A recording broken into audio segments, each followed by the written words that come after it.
Hello po, magandang umaga po sa ating lahat. Welcome back to our daily vlog. And for today's video, magluluto ulit tayo ng dinengdeng. At yung lulutuin natin mga ka-idol na dinengdeng or inabraw, ito po yung or pagsasamahin natin yung talbos at saka bulaklak ng kalabasa, malunggay, sitaw, talong. Yan po yung gagamitin natin na vegetable.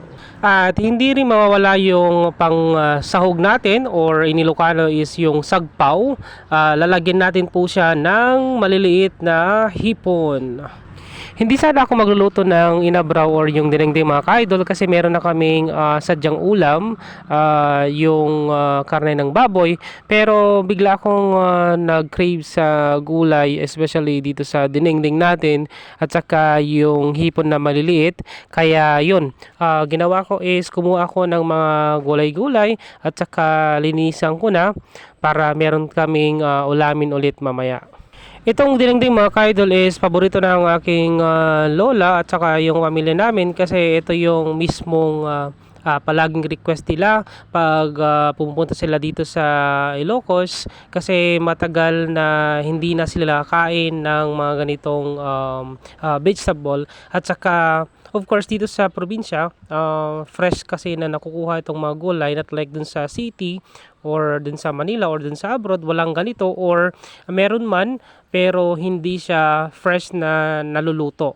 At kaya nga sabik na sabik sila pag sinasabi nila na pupunta sila dito. So excited silang pumunta dito sa Ilocos or dito sa Norte kasi matitikman nila yung pinakamasarap na gulay or yung dinengdeng.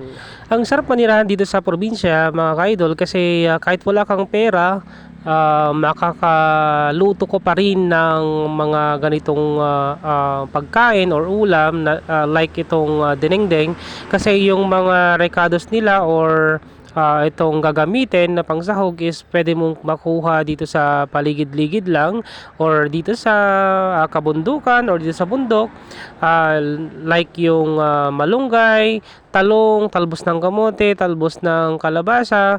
At syempre naman pag meron kang mga kapitbahay na may pananim ng mga gulay-gulay dyan sa bahay nila or dyan sa backyard, pwede mo silang kausapin at saka kumuha lang ng kahit pang ulam man lang.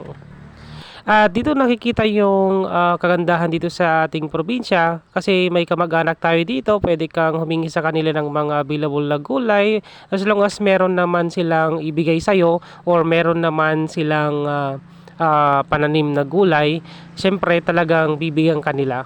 Madali lang magluto ng dinengdeng mga ka-idol. Ito nga ay nabanggit ko sa una kong vlog nung nagluto ako ng dinengdeng ulit. So, ang gagawin mo lang mga ka-idol is prepare mo yung mga gulay, hugasan mo na at saka linisan mo yung mga gulay. Pagkatapos nun is magpapakulo ka ng tubig. Pagkatapos ng kumulo, of course, lagyan mo na siya ng patis, asin, or yung bagoong. Yan yung mostly na ginagamit dito sa Ilocos, yung bagong Iloco. At saka pag kumulo na, syempre ilalagay mo na rin yung mga gulay-gulay. So unahin mo yung hindi madaling maluto at saka sunod mo yung mga dahon-dahon. At saka pag naluto na yon, syempre ilalagay mo na yung sahog.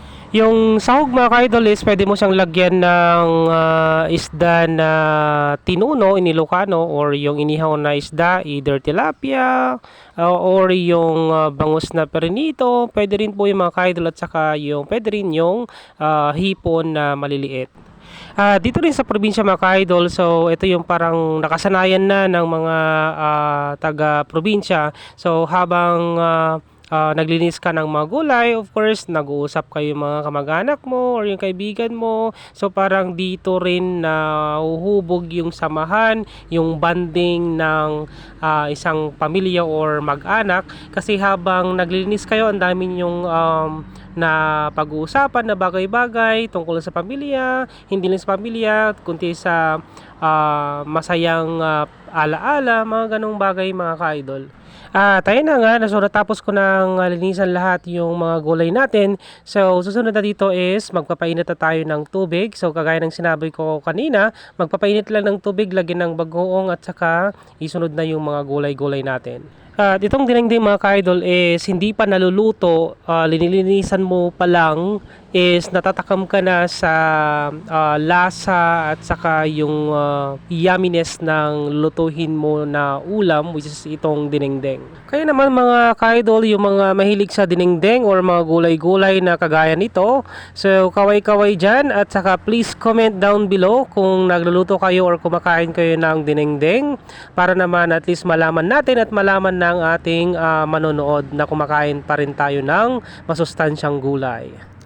At gumamit din tayo ng kahoy na panggatong mga ka-idol. So ito yung palagi naming gamit dito sa bahay. So wala kaming gas stove or chalane, mga ganong mga ka-idol. So ang gamit lang namin sa pagluto ay yung of course dalikan at saka yung kahoy na panggatong. Sabi nga nila mga ka-idol, so mas masarap daw ang luto pag ang gamit ay kahoy. At ayun na mga ka-idol, so linagay ko na yung talbos at saka bulaklak ng kalabasa at saka susunod ko na rin itong hipon na maliliit. At ayan, hintay lang natin na kumulo konti bago natin ilagay yung sagpaw or yung hipon na maliliit. At ayun mga ka-idol, so okay na siya. So pwede nating ilagay itong hipon na maliliit. So ito po, hintayin lang natin na kumulo ulit.